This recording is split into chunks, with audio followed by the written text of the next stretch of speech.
সুপ্রিয় সহকর্মীবৃন্দু এবং আমার প্রিয় দর্শকবৃন্দু, আসসালামু আলাইকুম।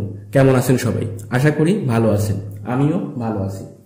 আজকে কথা বলতে এসেছি সহকারী উপজেলা বা থানা শিক্ষা অফিসারের আবেদনের জন্য বিভাগীয় অনুমতি প্রসঙ্গে। আমরা সবাই জানি গত মাসের অর্থাৎ জুলাই মাসের 26 তারিখে সহকারী উপজেলা বা থানা শিক্ষা অফিসার পদে বিভাগীয় প্রার্থীদের নিয়োগদানের জন্য পিএসসি কর্তৃক একটা আবেদন প্রকাশিত হয়েছিল এবং সেই আবেদনে আমরা যারা বিভাগীয় প্রার্থী হিসেবে আবেদন করতে চাই তারা আবেদন করছি।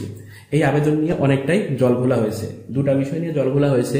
সে দুটা বিষয় হচ্ছে, একটা, আবেদনে বলা ছিল দ্বিতীয় শ্রেণীর স্নাতক সহ দ্বিতীয় শ্রেণীর স্নাতকোত্তর, অর্থাৎ স্নাতক সহ স্নাতকোত্তর লাগবে, অনার্স মাস্টার্স দুটাই কমপ্লিট করা থাকতে হবে। এবং আর একটা ছিল হচ্ছে বিভাগীয় প্রার্থিতা, অর্থাৎ বিভাগীয় প্রার্থী হিসেবে পিএসসি নিয়োগ বিজ্ঞপ্তি দেওয়ার পরে যে ব্যাখ্যা দিয়েছিল তাতে বলা হয়েছিল যে বিভাগীয় প্রার্থী হতে হলে আপনাকে অবশ্যই এই বিভাগে 2 বছর চাকরি করতে হবে, সন্তোষজনকভাবে চাকরি করতে হবে।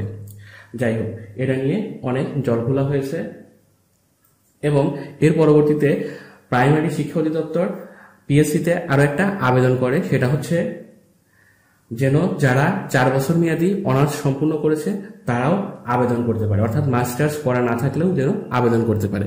এর পরিপ্রেক্ষিতে পিএসসিতে আবেদন করে প্রাইমারি শিক্ষা অধিদপ্তর। কিন্তু এখনো পর্যন্ত প্রাইমারি শিক্ষা অধিদপ্তর কোনো সংশোধিত বিজ্ঞপ্তি প্রকাশ করে নাই। না সংশোধিত বিজ্ঞপ্তি প্রকাশ করেছে যারা অনার্স পাস তারাই আবেদন করতে পারবে, অথবা না সংশোধিত বিজ্ঞপ্তি প্রকাশ করেছে বিভাগীয় প্রার্থিতা নিয়ে যে যারা সদ্য যোগদান করেছে তারাও আবেদন করতে পারবে। এরকম কোনো সংশোধিত বিজ্ঞপ্তি এখনো পর্যন্ত পিএসসি প্রকাশ করে। দেখেন, এই যে 14 এবং 15 নাম্বার হচ্ছে নিয়োগ বিজ্ঞপ্তি। এখানে আমাদের যে নিয়োগ বিজ্ঞপ্তিটা প্রকাশ করেছে পিএসসি সেটা হচ্ছে 15 নাম্বার, এবং এই নিয়োগ বিজ্ঞপ্তির যে ব্যাখ্যা, অর্থাৎ 45 বছর বলতে কি বোঝাবে, অর্থাৎ হচ্ছে বিভাগীয় প্রার্থিতা বলতে কি বোঝাবে, এরকম বিভিন্ন জিনিসের যে ব্যাখ্যা বা নিয়ম সেটা হচ্ছে এই জায়গায় প্রকাশ করেছিল। এবং সেই জায়গায় বলা ছিল যে বিভাগীয় প্রার্থী বলতে অন্তত হচ্ছে 2 বছর চাকরি করতে হবে সন্তোষজনকভাবে, এরকম একটা কথা।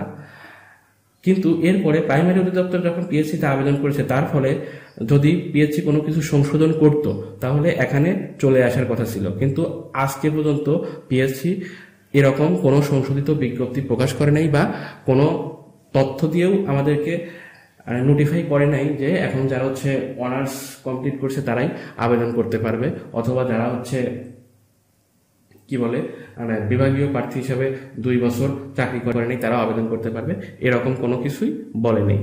এই জন্য আমি বুঝতেছি না আসলে বিষয়টা কি, যারা অনার্স কমপ্লিট করছে তারা আবেদন করতে পারবে কিনা, বা যারা হচ্ছে 2 বছর চাকরি এখনো হয়নি তারা আবেদন করতে পারবে কিনা, এটা আমি আসলে কনফিউজড। এই জায়গাতে কনফিউজড যে পিএসসি কেন আমাদেরকে বিষয়টা ক্লিয়ার করছে না, এরকম একটা লেজে গোবরে অবস্থা মানে ভালো লাগছে না। যাই হোক, এখন আমি আসলে এটা নিয়ে কথা বলতে আসিনি। আমি যেটা নিয়ে কথা বলবো সেটা হচ্ছে এই যে বিভাগীয় প্রার্থী হিসাবে অনুমতি নেওয়া প্রসঙ্গে।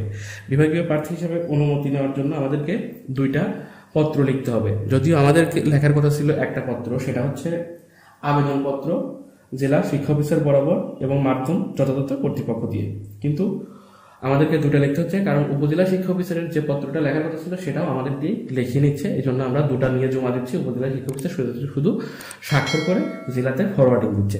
তাহলে চলুন দেখে নেই কিভাবে সেই আবেদনপত্রগুলো লিখতে হবে। আবেদনপত্রগুলো লেখার জন্য প্রথমে আমাদেরকে একটা আবেদন লিখতে হবে, যেভাবে আবেদনপত্র লেখে আর কি। তারিখ বরাবর হচ্ছে জেলা প্রাথমিক শিক্ষা অফিসার হবে, এখানে হচ্ছে আমার জেলা পাবনার জন্য পাবনা দিচ্ছি, আপনি আপনার জেলা দিয়ে দিবেন। আর মাধ্যমটা অবশ্যই দিতে হবে যথাযথ কর্তৃপক্ষ। এবং বিষয়টা হচ্ছে বিপিএসসি এর অধীনে সহকারী উপজেলা থানা শিক্ষা অফিসার পদে আবেদনের ও পরীক্ষায় অংশগ্রহণের অনুমতি প্রসঙ্গে। তো এটা লিখলাম। তারপরে হচ্ছে এখানে নাম, তারপরে প্রথম যোগদানের তারিখ সহ যে পিএসসি সহায়ক নাম্বার, এইগুলা দিয়ে লিখতে হবে। আমি হচ্ছে এই লেখাটাই সুন্দর করে ডক ফাইলটাই হচ্ছে আমার ডিসক্রিপশনে ডাউনলোড লিঙ্ক সহ দিয়ে দিব। আপনারা এইটা ডাউনলোড করেই ব্যবহার করেন যেন আপনাদের সুবিধা হয়, এত কিছু লিখতে না হয়, শুধু এডিট করে যেটুকুন বাদ দেওয়া দরকার সেটুকুন বাদ দিয়ে আপনারা লিখবেন। এটা হচ্ছে আবেদনপত্র লিখলেন, যেটা আপনি ইয়েতে জমা দিবেন, কি বলে উপজেলা শিক্ষা অফিসে জমা দিবেন। এবং উপজেলা শিক্ষা অফিস যখন রিসিভ করবে তখন দেখেন এইরকম দেখাবে আর কি। এখন যে ছবিটা দেখতে পাচ্ছেন এই ছবির মতো দেখাবে। এখানে প্রধান শিক্ষকের স্বাক্ষর থাকবে, সহকারী উপজেলা শিক্ষা অফিসারের স্বাক্ষর থাকবে, জেলা শিক্ষা অফিস উপজেলা শিক্ষা অফিসারের স্বাক্ষর থাকবে, এরকম স্বাক্ষর দিয়ে এবং একটা ডকেট নাম্বার দিয়ে এটাকে পাঠিয়ে দিবে, এটাকে পাঠিয়ে দিবে উপজেলা বরাবর। এবং এর সাথে সংযুক্তি হিসাবে আরো একটা পত্র উপজেলা শিক্ষা অফিসার পাঠাবে, সেটা হচ্ছে এরকম: গণপ্রজাতন্ত্রী বাংলাদেশ সরকার উপজেলা শিক্ষা অফিসারের কার্যালয় সাথিয়া পাবনা। এখানে আপনি আপনার উপজেলা শিক্ষা অফিসারের কার্যালয়ের ঠিকানাটা দিবেন। এখানে তো স্মারক নাম্বার, এখানে পত্র পাঠানোর জন্য প্রত্যেকটা ক্ষেত্রে স্মারক নাম্বার ব্যবহার করা হয়। এই স্মারক নাম্বারটা আপনি উপজেলা থেকে পাবেন। এই জায়গায় হচ্ছে আপনার উপজেলা স্মারক নাম্বারের যেভাবে লেখা হয় সেভাবে লিখে আপনি স্মারক নাম্বারটা বসায় দিয়ে দিবেন এবং তারিখ চেঞ্জ করার দরকার হলে তারিখটা চেঞ্জ করে নেবেন। এইভাবে একটা ঘর করে আপনার উপজেলা থেকে জেলার শিক্ষা অফিস বরাবর এবং এখানে জেলা শিক্ষা অফিস বরাবর যদি অনুমোদন হয় তিনি এখানে স্বাক্ষর করে অনুমোদন দিয়ে দিবেন। আর এখানে হচ্ছে আপনি উপজেলা শিক্ষা অফিসে স্বাক্ষর করে দিয়ে দিবে এবং এই জায়গায় একটা ডকেট নাম্বার দিবে। অর্থাৎ যখন আপনাকে এটা জমা দিবেন তখন হচ্ছে এখন ছবিতে যেটা দেখতে পাচ্ছেন এরকম দেখা যাবে আর কি। এইভাবে দুইটা আবেদনপত্র লিখবেন এবং আবেদনপত্রের অবশ্যই 2টা কপি করবেন। একটা কপি জমা দিবেন এবং একটা কপি নিজের কাছে রাখবেন, যেটাকে হচ্ছে রিসিপ্ট কপি বলে, যেন আপনি পরবর্তীতে দেখাতে পারেন যে আপনি আবেদনটা জমা দিয়েছেন।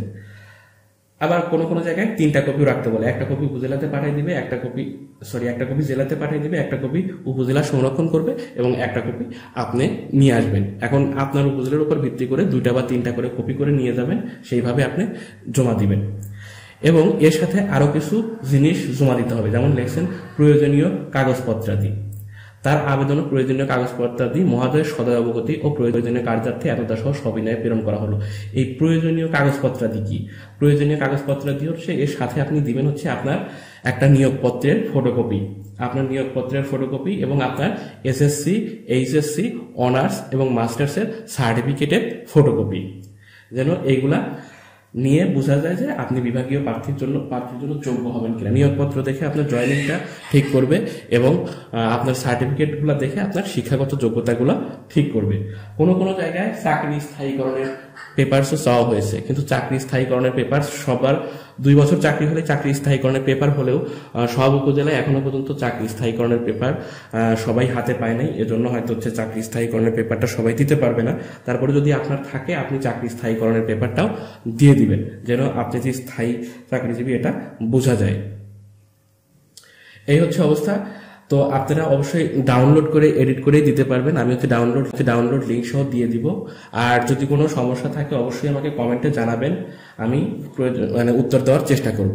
আর আবেদন করতে যদি কোনো সমস্যা হয় সেটা হচ্ছে আমার চ্যানেলে আবেদনের একটা ভিডিও দেওয়া আছে, সুন্দরভাবে সঠিকভাবে কিভাবে আবেদন করবেন সেটা বলে দেওয়া আছে। আপনারা আবেদনের ভিডিওটা দেখে নেবেন, তাইলে আবেদনে ভুল হবে না।